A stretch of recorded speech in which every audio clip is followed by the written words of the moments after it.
Hey everybody, doing a review of Chapter 3 of the Hounds of Sisyphus before the upcoming Season 2. So this is actually Chapter 3.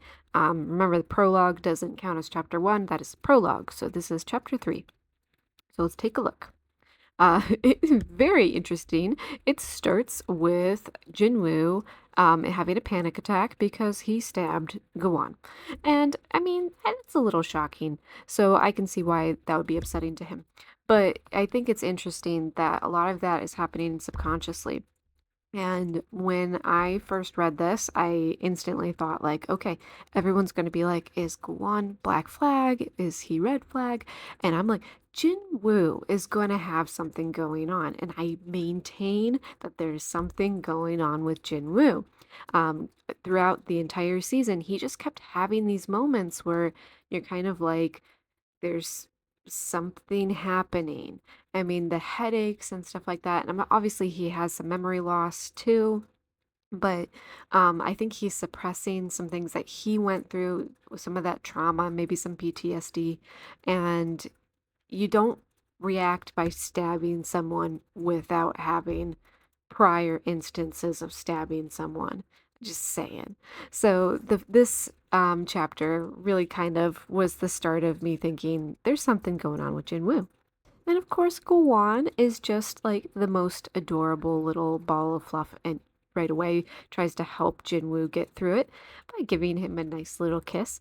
I don't know that that was necessarily mouth to mouth. I don't think he understood what he was doing. um, but I think it was nice of him to try and help. Something I want to point out is that Gawan is like, you didn't do anything wrong. You're fine. No big deal. You just tried to stab me and normal stuff. No big deal. Okay, does that not just speak Gawan to you? So the thing is, like, he has this impression that people are going to randomly try and stab him. That's just how it is. And I think he honestly just thinks of that as normal, that is just a part of it, and that you can't hold that against everybody because everybody tries to stab me. Otherwise, I wouldn't have anybody here. Again, it's just kind of sad because I feel like he has this false impression of what humanity is supposed to be like, because this isn't the humanity that, you know, is a civilized society. This is humanity in the apocalypse and trying to survive. So he has this false impression, and he's trying to make a, utopian society with still the mentality of the apocalypse. And it's unfortunate because I think if he had a different, direction right away, he wouldn't have this mentality. He would know, like, that's probably not the right behavior. Something that he says to Jinwoo is, I'm not going to abandon you, so relax. I think that that is very purposeful to say, I'm not going to abandon you. And I'm wondering if in season 2 we're going to see that come back, where Guan is going to ask, are you going to abandon me? And I'm scared that Jinwoo is not going to give him the reaction he wants based on how things were going. I think Guan is going to end up doing a lot of chasing in season 2. I also think it's interesting how Guan kind of takes it upon himself to check up on each of the people in town and see how they're doing. And like he brought Jinwoo there and he didn't just like step away and let somebody else handle it.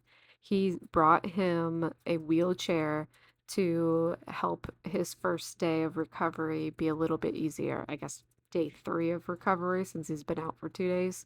But still, like he brought him food, he brought him the wheelchair. He's taking him out to get him out and about. He's asking him questions. Um, so he's really trying to get to know him, and I think that's kind of interesting. Now, at this point, we get some background information on Jinwoo. He starts talking about his mom, and this is where I'm starting to get that vibe of the Munchausen by proxy, because he tells that his mother had a hard time walking and she always insisted she didn't need it, but his dad would kind of make her use it. And I mean, I know that that could just be like maybe her personality, but given that she's already passed away, we're probably not going to see a lot of her personality. So it makes more sense for us to see the dad's reaction that he made her do this. So the dad is kind of acting like he knows better than the individual, you know? So he's kind of forcing a certain medical thing on someone. So it just starts giving me that vibe. Now, I have another thought. This is random prediction. I actually have not thought of this yet. But the next part, he tells that he and his dad were not there when his mom passed because the apocalypse had started and they were not with her. Now, I'm curious actually if they saw her body. What if the dad went to go get the mom and she refused? Or what if she faked her death to try and get away? What if at some point we actually see the mom and Jinwoo's like, wait, what are you doing here? You should be dead. And she explains what happened. So that would be kind of an interesting twist because I was going all season one thinking like she's gone, she's just going to be a memory. We might have random flashbacks, but honestly, it doesn't specifically say that she died. It just said that she couldn't evacuate in time. So what does that mean? It means, you know, they weren't there. So she could technically still be alive. This chapter cemented for me, and it's only chapter three, it cemented for me that Jinwoo is an unreliable narrator. Now, what an unreliable narrator is someone who does not have the full picture. Normally, a narrator gives you correct information. An unreliable narrator will give you false information, sometimes because they, as the narrator, don't want to tell you the truth, and sometimes because they don't know the truth. Jinwoo is showing signs that he has memory loss. Um, in the next bit, we see him kind of getting fuzzy and black again, trying to recall memories of his father. And he's really struggling, and it's hurting him physically to try and recall.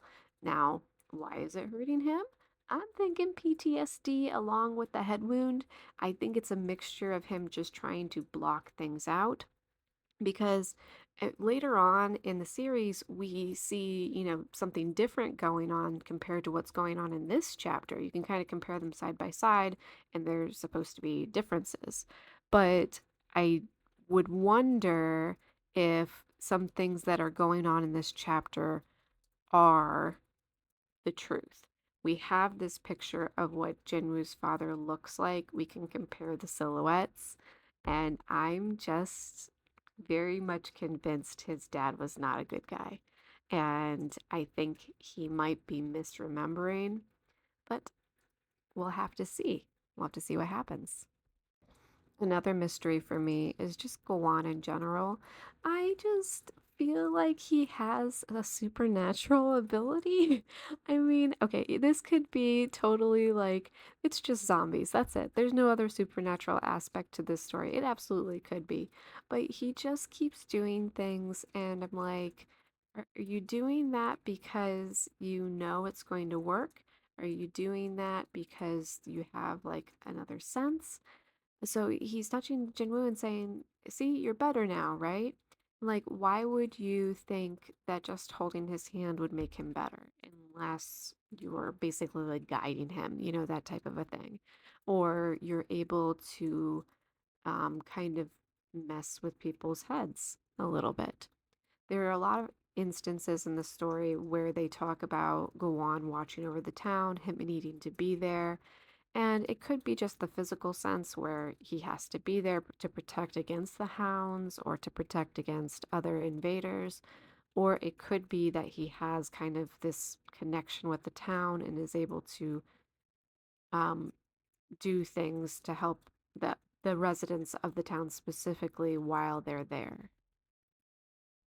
absolutely love that he gave Jinwoo a piggyback ride. I think again, it just like it shows you this is Gowon. He doesn't think anything of it. He's just kind of goofy and just fun.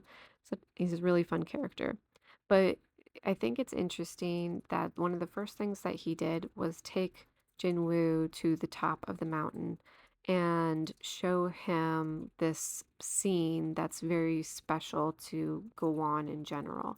And I wonder if he's taken anybody else there or if nobody would be willing to follow him and this was just his first, time being able to share this with someone else. Now, another thing that we start to see in this chapter are the dragonflies. The dragonflies actually come up a couple times throughout season one. So, dragonflies are an interesting choice. You don't see them a lot in online comics. I see more butterflies or moths or, other random things, birds, that type of stuff. But dragonflies are actually a common symbol for transformation, for change, for new beginnings. So, it's interesting that they chose those.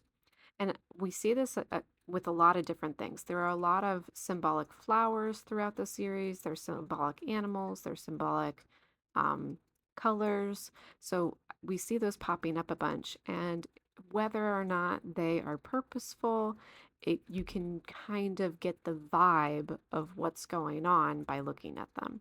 So we see that the dragonflies are popping up a lot in these quiet moments.